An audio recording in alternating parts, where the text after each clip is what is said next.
ಈ 100 ಡೇಸ್ ಚಾಲೆಂಜಲ್ಲಿ ನೀವೇನಾದರೂ ಪಾರ್ಟಿಸಿಪೇಟ್ ಮಾಡಿದರೆ ಎಸ್ ಅಂತ ಕಮೆಂಟ್ ಸೆಕ್ಷನಲ್ಲಿ ತಿಳಿಸಿ. ನಾನು ಯಾಕೆ ಇಷ್ಟು ಡೀಪ್ ಆಗಿ ಪ್ರತಿಯೊಂದನ್ನು ನಾನು ಇಟ್ಕೊಂಡು ನಾನು ಹೀಲ್ ಮಾಡ್ಕೊಳೋದು ಹೇಗೆ, ನಮ್ಮ ಚೈಲ್ಡ್‌ಹುಡ್ ಮೆಮೊರೀಸಿಂದನೇ ಬರ್ತಾ ಇರೋದು ಯಾಕೆ ಅಂದರೆ, ಪ್ರತಿಯೊಬ್ಬರು ಅಷ್ಟೇ ಅವರ ಚೈಲ್ಡ್‌ಹುಡ್ ಮೆಮೊರೀಸ್‌ನ ಹೀಲ್ ಮಾಡಿಕೊಂಡಾಗ, ಅವರಿಗೆ ಆ ಟೈಮಲ್ಲಿ ಆದಂತಹ ಗಾಯಗಳನ್ನ, ಅಂತಹ ಮೆಮೊರೀಸ್‌ನ ಎರೇಸ್ ಮಾಡಿಕೊಂಡು ಅದನ್ನು ರೀಪ್ರೋಗ್ರಾಮಿಂಗ್ ಮಾಡಿಕೊಂಡಾಗ ಒಂದು ಒಳ್ಳೆ ಬ್ಯೂಟಿಫುಲ್ ಲೈಫ್‌ನ ಅವ್ರು ನೋಡ್ಬೋದು. ಇವಾಗ ಅವರು ಔಟರ್ ವರ್ಲ್ಡಲ್ಲಿ ಯಾವ್ಯಾವೆಲ್ಲ ಸಿಚುವೇಷನ್ಸ್ ಫೇಸ್ ಮಾಡ್ತಾ ಇದ್ದಾರೋ, it is all because of ನಿಮ್ಮ ಇನ್ನರ್ ಸೆಲ್ಫಲ್ಲಿ ಡ್ಯಾಮೇಜ್ ಇದೆ, ಇನ್ನರ್ ಸೆಲ್ಫಲ್ಲಿ ಹೂಂಡ್ಸ್ ಇದೆ. ಅದಕ್ಕೋಸ್ಕರನೇ ನೀವು ಔಟರ್ ವರ್ಲ್ಡಲ್ಲಿ ಇದೆಲ್ಲವೂ ನೋಡ್ತಾ ಇದ್ದೀರಾ. ಸೊ ಅಂತಹ ಇನ್ನರ್ ಸೆಲ್ಫ್, ಅಂತಹ ಇನ್ನರ್ ಚೈಲ್ಡ್‌ನ ನೀವು ಹೀಲ್ ಮಾಡ್ಕೊಳ್ಳೋದು ಬಹಳನೇ ಮುಖ್ಯ.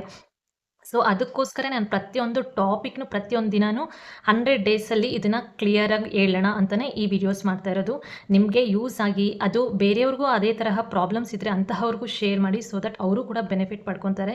ಆದಷ್ಟು ಈ ವಿಡಿಯೋಸ್ನ ಲೈಕ್ ಮಾಡಿ, ಸೊ ದಟ್ ಇದು ಬೇರೆಯವ್ರಿಗೂ ರೀಚ್ ಆಗೋಕ್ಕೆ ಯೂಸ್ ಆಗುತ್ತೆ. ಆ್ಯಂಡ್ ಈ ವಿಡಿಯೋದಲ್ಲಿ ಪ್ರತಿಯೊಬ್ಬರು ಅವರ ಲೈಫ್, ಈ ವಿಡಿಯೋ ಯಾರ್ಯಾರೆಲ್ಲ ನೋಡ್ತಾ ಇದ್ದೀರಲ್ಲ ಅಂತ ಪ್ರತಿಯೊಬ್ಬರು ಅವರ ಲೈಫಲ್ಲಿ ಯಾವುದಾದ್ರೂ ಒಂದು ಟೈಮಲ್ಲಿ ಪನಿಷ್ಮೆಂಟ್ಸ್ನ ತೊಗೊಂಡಿರ್ತಾರಲ್ವ. It may be with family, ನಿಮ್ಮ ಫ್ರೆಂಡ್ಸ್, ನಿಮ್ಮ ಚಿಕ್ಕಪ್ಪ ಚಿಕ್ಕಮ್ಮ ಯಾರಾದರೂ ನಿಮ್ಮನ್ನು ಇನ್ಸಲ್ಟ್ ಮಾಡಿರ್ಬೋದು, ಬೈದಿರ್ಬೋದು, ಶಾಲೆಯಲ್ಲಿರುವಂಥ ಶಿಕ್ಷಕರು ನಿಮ್ಮನ್ನ ಹೊಡೆದಿರ್ಬೋದು, ಇಲ್ಲಾಂದರೆ ಪೇರೆಂಟ್ಸ ಎಲ್ಲರ ಮುಂದೆನೂ ಹೊಡೆದಿರೋದಾಗಿರ್ಬೋದು, ಏನೋ ಬಾಯಿಗೆ ಬಂದಿದ್ದೆಲ್ಲ ಬೈದಿರೋದಿರ್ಬೋದು. ಇವೆಲ್ಲವೂ ಎಲ್ಲರ ಲೈಫಲ್ಲೂ ಸಾಧ್ಯನೇ, ಇಂತಹದ್ದಾಗಿರೋಕ್ಕೆ ಸಾಧ್ಯ ಇರುತ್ತೆ. ಸೊ ಅವೇನು ಮಾಡ್ತಾ ಇರುತ್ತೆ, ನಮ್ಮ ಇನ್ನರ್ ಚೈಲ್ಡಲ್ಲಿ ಒಂದು ಗಾಯವಾಗಿರುತ್ತೆ.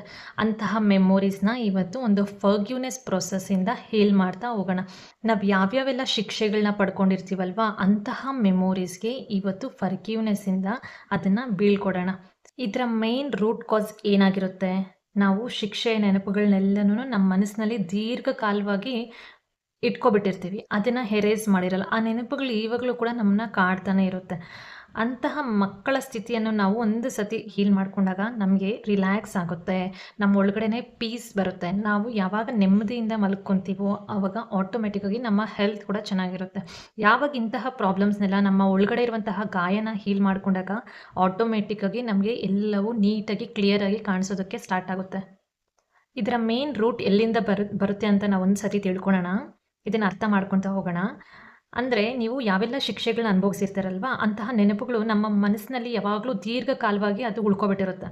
ನಮ್ಗೆ ಹೇಗೆ ಅದನ್ನು ಹೀಲ್ ಮಾಡ್ಕೋಬೇಕು, ಹೇಗೆ ಯಾರಿಗೆ ಹೇಳೋದು, ಹೇಗೆ ಹೊರಗೆ ಹಾಕೋದು ಅಂತ ಗೊತ್ತಿರಲ್ಲ.